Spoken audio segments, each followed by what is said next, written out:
వెళ్ళిపోయింది. కాబట్టినే ఇప్పుడు సమస్య. అందుకని వీళ్ళు లేదు లేదు మాకు బలం ఉంది అంటున్నారు. ఎక్కడైనా వీళ్ళ కసరత్తు చాలా వీక్ గా. కానీ కూటమిలో పొత్తు ధర్మంలో ఇలాంటివి రేపొద్దున్న లాంగ్ టర్మ్ సక్సెస్ అవుతాయా? తెలుగుదేశంతో పొత్తు అట్లాగే ఉంటది. ఇంతకుముందు బీజేపీకి ఎన్ని ఇచ్చారు వాళ్ళు, ఇప్పుడు ఎన్ని ఇస్తున్నారు?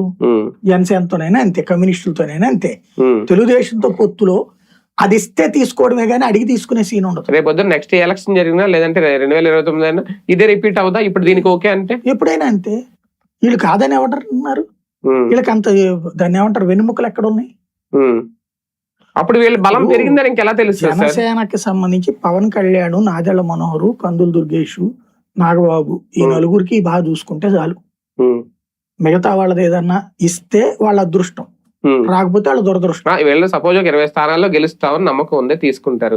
మిగిలిన స్థానాల్లో వీళ్ళ పట్టు ఎంత ఉందో తెలియాలంటే ముందు అక్కడ పోటీ చేయాలి కదా. అసలు ఇది చేయకుండా ఈ తీసుకుని సరిపెట్టుకుంటే జనసేన బలం పెరిగింది ఎప్పుడు తెలుస్తుంది? ఎందుకు అనుకుంటున్నారు? మనకు అక్కడ లేదు కాబట్టి తెలుగుదేశం మనకి డిసైడ్ చేయాలి. మనకు మార్కులు వేసింది టీడీపీ, మనం కాదు. ప్రజలు కాదా? ప్రజలు కాదు, మన కార్యకర్తలు కూడా కాదు.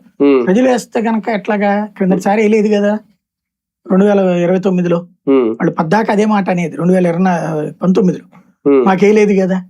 కాబట్టి మమ్మల్ని గుర్తించి మార్కులు వేసింది తెలుగుదేశం. దాని చేత మార్కులు వేయించుకుంటే చాలు అనుకుంటున్నారు వాళ్ళు. అంటే వీళ్ళకి వీళ్ళలో ఒక రకంగా ఇది తిరుగుబాటు అనడానికి లేదేమో. ఒకవేళ బాబు గారు